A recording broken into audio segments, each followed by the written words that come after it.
मूर्खों को ये नहीं पता, अब्दुल कलाम ने राष्ट्रपति भवन में एक सेल बनवाई थी।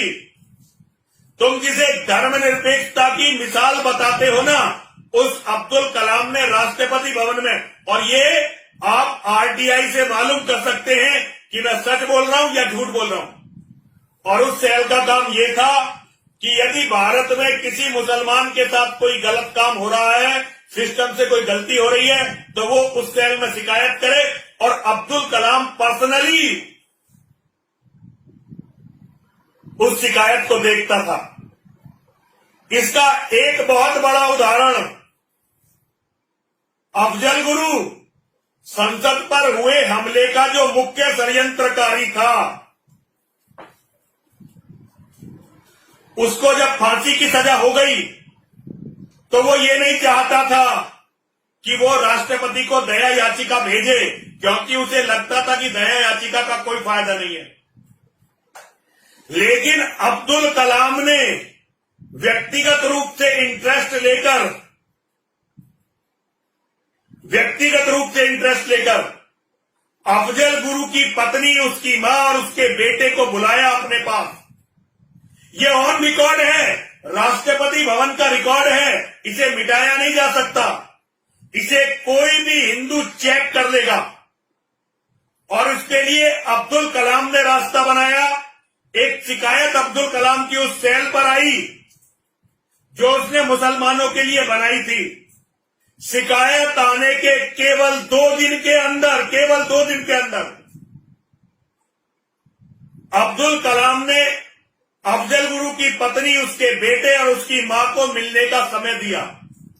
जो लोग भारत के राजनीति के सिस्टम को जानते हैं, जो भारत के गवर्नर और प्रेसिडेंट, राष्ट्रपति और राज्यपाल के प्रोटोकॉल को जानते हैं, वो ये जानते हैं कि 2 दिन में राष्ट्रपति से मिलना किसी भी तरह से संभव नहीं होता। ये तो आम व्यक्ति के लिए क्या, मंत्रियों के लिए भी संभव नहीं है।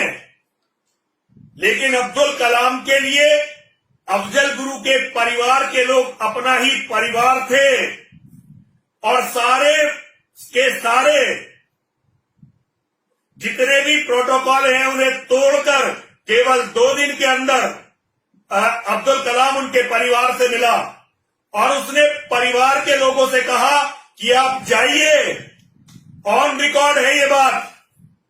अब्दुल कलाम से मिलने के बाद अफजल गुरु ने जब अफजल गुरु का परिवार अब्दुल कलाम से मिल गया, तो फिर वो जेल में अफजल गुरु से मिलने गए और अफजल गुरु ने दया याचिका डाली। भारत की सबसे घटिया सरकार उस समय थी।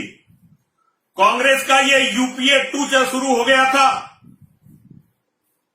मनमोहन सिंह भारत के प्रधानमंत्री थे, लेकिन उस समय भी गृह मंत्रालय में इतनी सोचने की शक्ति थी, वो ये समझते थे कि ये दया याचिका यदि अब्दुल कलाम के सामने गई तो अब्दुल कलाम इस दया याचिका को स्वीकार कर लेगा और फांसी नहीं होगी।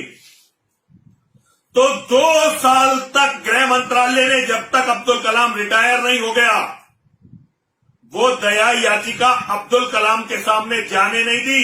ये आधिकारिक चीजें बता रहा हूं आपको। जब अब्दुल कलाम के पास वो दया याचिका नहीं पहुंची और रिटायरमेंट के दिन आ गए, तो अब्दुल कलाम ने पत्र लिखा गृह मंत्रालय को कि आपके पास आई हुई है अफजल गुरु की दया याचिका, आपने मुझे आज तक क्यों नहीं भेजी। ये आधिकारिक चीजें हैं, ये मनगढ़ंत नहीं हो सकती। लेकिन हिंदुओं के अंदर एक खास बात है, हिंदू ना तो खुद कुछ जानते हैं,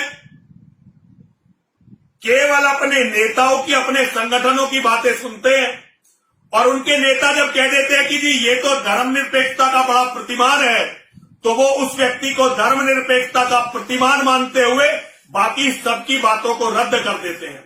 इसे कहते हैं अज्ञान का अहंकार। व्यक्ति के अंदर ज्ञान का अहंकार होता है, ये तो बड़ा एक प्रकृति का नियम है। ज्ञान है तो उसका अहंकार होगा। लेकिन हिंदू कौम वो है जिसे अपने अज्ञान का अहंकार है, जो अपने मूर्खतापूर्ण अज्ञान पर अहंकार करती है।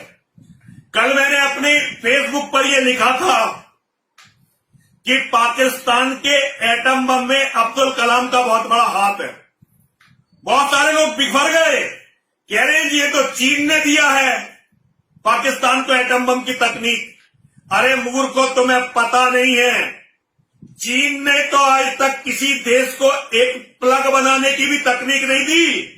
पाकिस्तान को एटम बम बनाने की तकनीक कैसे देगा? वो तुम्हारी तरह मूर्ख नहीं है। चीन पाकिस्तान में जितना भी काम कर रहा है उसके बदले पाकिस्तानियों को गुलाम बना रहा है। अगर उन्होंने एटम बम दिया होता पाकिस्तानियों को तो अब तक सारा पाकिस्तान को गुलाम बना चुके होते।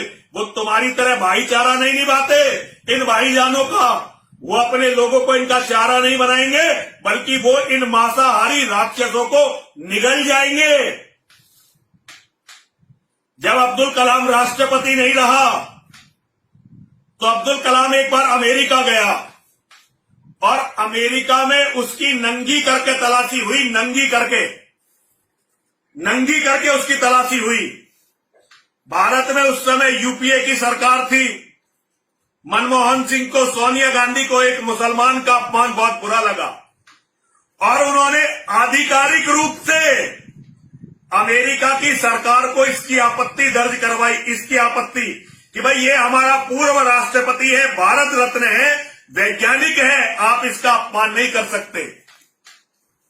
बहुत जल्दी अमेरिका की सरकार ने 124 फाइलें भारत के विदेश मंत्रालय के सामने रखी। उन्होंने कहा तुम्हारे लिए ये व्यक्ति कुछ भी हो, लेकिन हमारी फाइलों में ये आतंकवादी पाकिस्तान का सरपरस्त और पाकिस्तान के एटम बम का फादर है। इस बात को टॉप पर बैठे हुए सभी लोग जानते हैं अच्छी तरह से, लेकिन पूरे देश में आपको ये बात कहते हुए मेरे सिवा कोई नहीं मिलेगा, कोई नहीं मिलने वाला। आज के 10 साल बाद जब मेरी बातों का एनालिसिस होगा, मुझे तो आतंकवादी मार देंगे पक्का, क्योंकि भारत के अंदर हिंदुओं की सबसे कट्टर आवाज यति नरसिंहानंद सरस्वती सारी दुनिया के आतंकवादियों के निशाने पर है। मुझे तो मरना ही है, लेकिन तुम जो लोग मुझे गलत बता रहे हो, कभी मेरे तथ्यों की जांच करके देखना। मेरे तथ्यों की जब जांच करके देखोगे तो सब कुछ फट जाएगा।